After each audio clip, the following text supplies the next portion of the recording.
সেটা সারা বাংলাদেশ চিন্তা করার দরকার নেই, করেন আপনারা। বাট আপনারা এই রূপগঞ্জ, এই থানা, এই উপজেলাটাকে আমি ঠিক করব। আপনারা আমার সাপোর্ট করেন। প্রশাসন যদি আমাকে সাপোর্ট করে, আমি রূপগঞ্জের মাদক, চাঁদাবাজ আমি সব দূর করে দেবো আর কি। আমি কোনোভাবেই কোনো অপরাধীকে আমি ছাড়বো না, সে যেই হোক না কেন। আমার মূল ভিশনটা হলো যে এটা আমাদের দেশ, বাংলাদেশ আমাদের দেশ। মানে কি, এটা আমার মা, আমার রক্তের সাথে এটা আমার লাগানো। আমি আজকে 1 বছর ধরে বারবার বলে আসতেছি, বাংলাদেশ একটা পরিবার। আমাদের এই পরিবারের কিছু লোক সংখ্যক যারা খারাপ, যারা সন্ত্রাসী, চাঁদাবাজি, মাদক ব্যবসা, মনে করেন ধান্দাবাজ, টাউট, এরা দেশেও ভালোবাসে না, দলেও ভালোবাসে না। এটা ভালোবাসে তার নিজের স্বার্থ আর টাকারে ভালোবাসে। তারা এই টাকার জন্য সব কিছু করতে পারে আর কি। বর্তমানে আমাদের দেশে যে ষড়যন্ত্র চলতেছে আর কি, যারা পাশের দেশের লোক বলা হয়, আমার নামটা নিতে আমার ভালো লাগে না। আমি আমার দেশে ভালোবাসি। আমাদের এই দেশে যারা মনে করেন যে আপনাকে পাশের দেশের ভালোবাসা বেশি, পাশের দেশের ভালোবাসার টানে আপনার কলিজা কান্দে, তাহলে আমি আপনার কাছে অনুরোধ করব যে ভাই, আপনারা আমার দেশ ছেড়ে চলে যান, আপনি পাশের দেশে চলে যান, আমাদের শান্তির মধ্যে বসবাস করতে দেন। দেশটা আর কোনোদিন আগের জায়গায় ফেরত যাবে না, যত ষড়যন্ত্রই করুক, হতে পারে না। আমি বর্তমান আমাদের প্রধান উপদেষ্টা, আই নো হিম, যে ওনাকে কেউ আটকা রাখতে পারবে না। আপনারা যারা দেশে ভালোবাসেন, বর্তমান সরকার আত্মবিশ্বাস রাখেন, দেশ পরিবর্তন হবে। আমাদের এই দেশটাকে স্বাধীন করছে কিন্তু এই ছাত্র জনতা আর আমাদের সেনাবাহিনী সৈনিকরা। আমি সরকারের সবাইকে একটা কথা বলবো আর কি, আমরা সবাই মিলা একটা থানা, একটা উপজেলা আমরা চলেন ঠিক করি।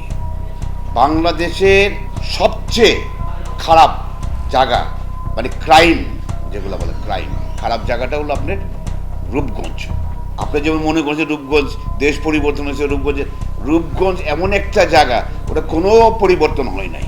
রূপগঞ্জটাকে আপনার ওই দীপু ভূঁইয়া আর নারায়ণগঞ্জের একটা ছেলের নাম ওই খোকন আর দীপু ভূঁইয়া, ওই যে গাজীর যে সন্ত্রাসী লোকজন, অস্ত্রধারী লোকজন, ক্রিমিনাল যারা আমাদের ছাত্র জনতারা দেশ স্বাধীন করার জন্য যুদ্ধ করছে, তারা এই রূপগঞ্জ থেকে ট্রাক বাস ভৈরা পাশে ভরে লোকজন ঢাকায় পাঠাইছে আমাদের ছাত্র জনতাকে গুলি করার জন্য। দীপু ভূঁইয়া আর খোকন ওই সন্ত্রাসী, ওই ক্রিমিনাল, ওদের নিয়ে আসে রূপগঞ্জে চলাফেরা করতেছে, চাঁদাবাজি করতেছে জায়গায় জায়গায়। রূপগঞ্জের জনগণ এখন বলে কি জানেন, যে আগেই মনে ভালো ছিল। আমি যাই সব কথাবার্তাগুলো বলি, এটা হলো আপনার রূপগঞ্জের লোকের কথাবার্তা। রূপগঞ্জে আমাদের জলসিঁড়ি আছে আর কি, আমাদের সেনাবাহিনীর জলসিঁড়ি বাংলাদেশের সবাই আপনারা চিনেন, জানেন।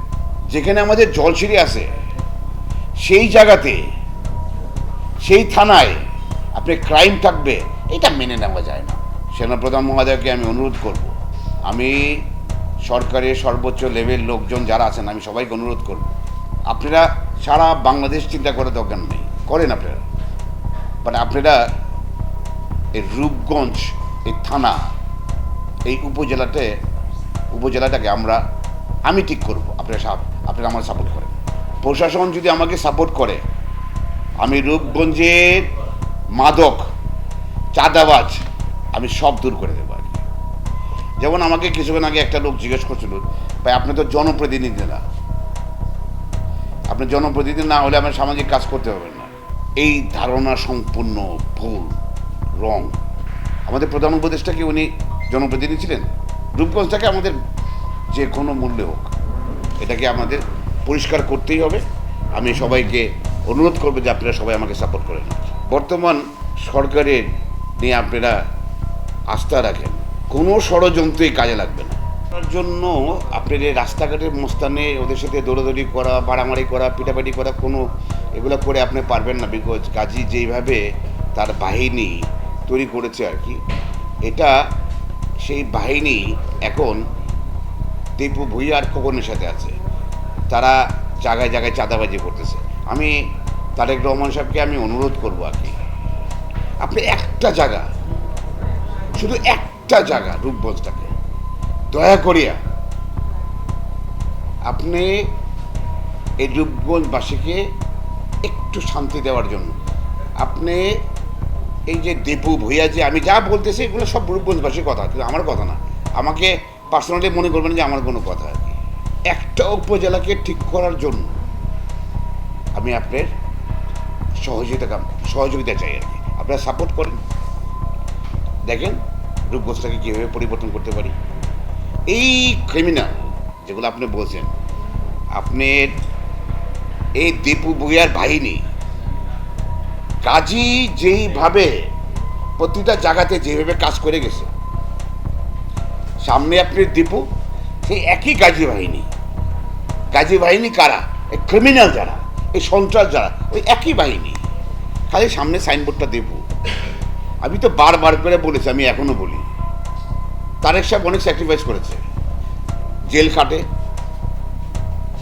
রিমান্ডে যায়, ছোট ভাই হারায়। একটা ছেলে হিসাবে আমরা তো খুব ইমোশনাল ব্যক্তি, তাই না? আমরা মাকে প্রচুর ভালোবাসি। একটা ছেলে, আমি আমার মাকে অনেক ভালোবাসি, আপনিও ভালোবাসেন, সবাই ভালোবাসে। তার চোখের সামনে জীবিত থাকা অবস্থায় ওনার মা বেগম খালেদা জিয়াকে যেইভাবে অত্যাচার করে, এর চেয়ে বড় স্যাক্রিফাইস কে করেছে আমাকে দেখেন তো? তারেক সাহেবের নাম বিক্রি করা কিছু চাটুকর যারা দেশের শত্রু, শুধু তারেক সাহেবের শত্রু না, উনি তো মনে করেন যে কথা কথা আমাদের ভবিষ্যতের একজন লোক। তো ওই যারা মনে কিছু নিয়ে না যায়, ওদেরকে বলে যে আমি বিএনপি করি, তারেক সাহেব ওনার লোক। আরে উনি শুধু বিএনপির লোক না, বাংলাদেশের প্রপার্টি, এটা আমাদের সবার। আপনি দেশকে ভালোবাসেন, এর ভিতরে কোনো সন্দেহ নাই। আপনি একটা উপজেলা রূপগঞ্জটাকে আপনি ঠিক করার জন্য যা যা করণীয় আপনি তাই করেন। দেখেন না আমার নামে কত বদনাম করে, বদনামটা করে কেন? আরে পাগল, আমার জেলাস করে তো, আমার পিছে লাগিয়ে আছে কেন? বিকজ আমি খারাপ কাজে বাধা দেই। কারা? যারা আমার পিছে লাগিয়ে আছে তাদের ব্যাকগ্রাউন্ডগুলো চেক করে দেখো, তারা সবই ক্রিমিনাল। বাংলাদেশে আমাদের সশস্ত্র বাহিনী বলেন, আমাদের বাংলাদেশের প্রশাসনের আইন শৃঙ্খলা বাহিনীকে আমি অনুরোধ করে বলবো আর কি, আপনারা একটু সাহস করেন, সে যেই দলই করুক, অপরাধী কাউকে ছাড়বেন না। রূপগঞ্জের মতো অস্ত্র আর মাদকের জায়গা বাংলাদেশে কোথাও নাই। আর এগুলার এখন বর্তমান, আগে দিচ্ছে গাজীর বই কেউ কোনো কথাই বলতে পারে নাই। এখন এটার মেইন সেন্টার হলো দীপু আর খোকন। আমি কোনোভাবেই কোনো অপরাধীকে আমি ছাড়বো না, সে যেই হোক না কেন।